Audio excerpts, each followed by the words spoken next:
Bonjour à tous sur ce film, revoir les étapes du raisonnement clinique de l'unité d'enseignement 3.1.2, raisonnement et démarche clinique infirmière. Je vous propose un rafraîchissement sur les étapes du raisonnement clinique et aussi de voir maintenant la dernière étape de ce processus de raisonnement clinique et ce que vous verrez prochainement en télé.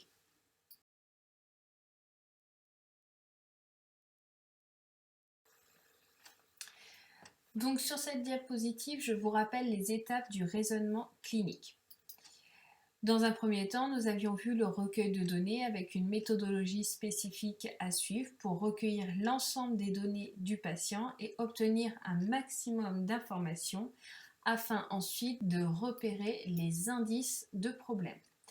Donc pour identifier les indices de problème, je vous rappelle que vous devez relever soit le signe d'un problème, soit le symptôme d'une pathologie, soit un diagnostic médical, un traitement thérapeutique ou un antécédent du patient. Ensuite, ces identifications d'indices de problème doivent pouvoir vous conduire à émettre les hypothèses de problème. Donc, dans les hypothèses de problème, si vous vous souvenez bien, on vous demande d'identifier si vous avez là une hypothèse de problème qui relève d'un problème réel, à savoir un diagnostic médical ou alors un diagnostic que vous avez émis devant un ensemble de signes et de symptômes qui vous permettent de suspecter une pathologie. Un risque qui représente un problème potentiel qui n'est pas encore présent et qui pourrait arriver.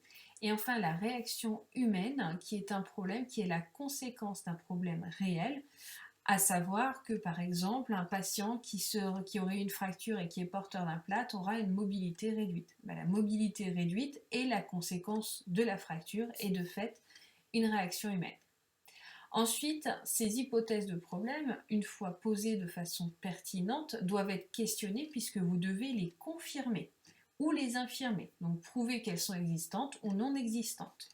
Donc pour cela, vous posiez un ensemble de questionnements qu'on appelle le recueil de données complémentaires.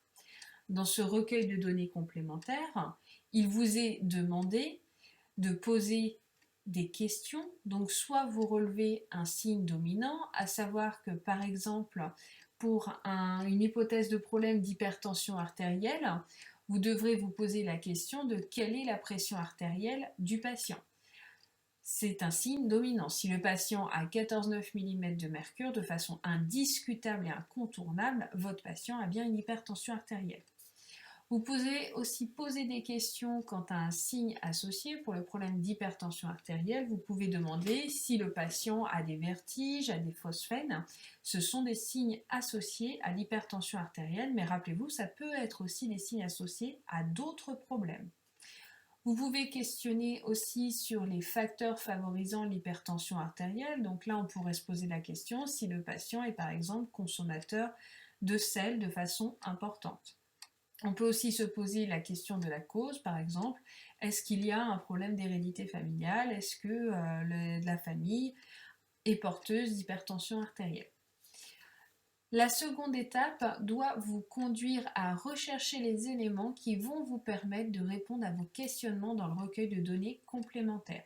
Donc c'est ce qu'on appelle la recherche de sources d'informations. Donc c'est l'ensemble des observations et des documents que vous aurez retrouvés et qui vous permettront de répondre à ces questionnements. Et la dernière étape donc, que nous allons voir au prochain TD, c'est tout simplement la confirmation de l'hypothèse de problème, à savoir que vous aurez recueilli donc des nouvelles données ou que vous aurez repris les anciennes données qui vous permettront de confirmer ou non les hypothèses de problème que vous avez posées. Je vous donne deux exemples et ensuite nous reverrons cela en TD. Donc voici un exemple. Donc toujours la présentation sous forme de tableau, d'abord indice de problème, puis hypothèse de problème, recueil de données complémentaires, source, confirmation et affirmation de l'hypothèse de problème qui est votre dernière colonne. Donc on avance toujours de façon progressive, c'est-à-dire que vous partez toujours de l'indice de problème pour arriver enfin à la confirmation et ou affirmation de l'hypothèse de problème. Donc là, je vous propose un indice de problème, à savoir la patiente pleure et a une UVA à 5 sur 10, qui a été relevé comme étant le signe d'un problème. L'hypothèse de problème qui est proposée là, c'est la douleur en réaction humaine. Il pourrait y avoir beaucoup d'autres hypothèses de problème, ce n'est pas exhaustif. En recueil de données complémentaires, on propose en signe dominant quel est le VA de la patiente, est-ce qu'elle dit avoir des douleurs. En signe associé, on peut se poser la question de si la patiente a mal, quel type de douleur elle a, depuis combien de temps, en facteur favorisant, est-ce qu'elle est fatiguée, anxieuse ou en cause, est-ce qu'elle a fait une chute. Je vous rappelle encore une fois dans le recueil de données complémentaires que vous pouvez ne questionner que des facteurs favorisants, que des signes associés ou que des signes dominants. Vous n'êtes pas obligé de retrouver à chaque fois des signes dominants associés, facteurs favorisants et causes. Dans les sources, donc là, on propose de retrouver les propos de la patiente, le recueil de données, les transmissions écrites et orales. Et là, on arrive à l'étape de confirmation et infirmation de l'hypothèse de problème.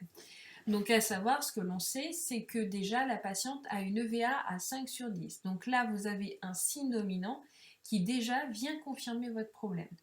Elle ne précise pas le type, la localisation et depuis combien de temps elle a mal. On ne sait pas si elle est fatiguée, anxieuse et quelle est l'origine de sa douleur. Seulement en la présence du signe dominant, voilà, 2VA à 5 sur 10 et du signe associé de pleurs, nous pouvons confirmer l'hypothèse de problème de douleur. Donc ça, c'est une hypothèse de problème que l'on confirme sans aucune difficulté. Second exemple, donc un indice de problème, la patiente est alitée depuis 3 jours. Encore une fois, on propose une hypothèse de problème, escar, donc sous forme de risque.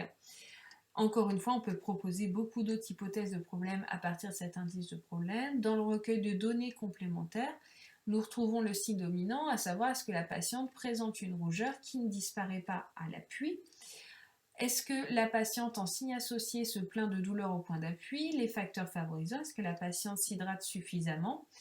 Ou encore en cause, la patiente se mobilise-t-elle? Il y aurait encore beaucoup d'autres questionnements à poser sur ce recueil de données complémentaires. Encore une fois, c'est un exemple. En source, on peut proposer l'observation de la patiente, tout simplement, pour retrouver des douleurs, pour questionner les douleurs. Les transmissions écrites et orales, la fiche de suivi hydrique, si on veut savoir combien la patiente s'hydrate, le recueil de données ou le diagramme de soins. En confirmation-affirmation de l'hypothèse de problème, je vous ajoute des données. Donc à savoir que maintenant nous savons que la patiente présente une rougeur qui ne disparaît pas à l'appui au niveau du talon droit.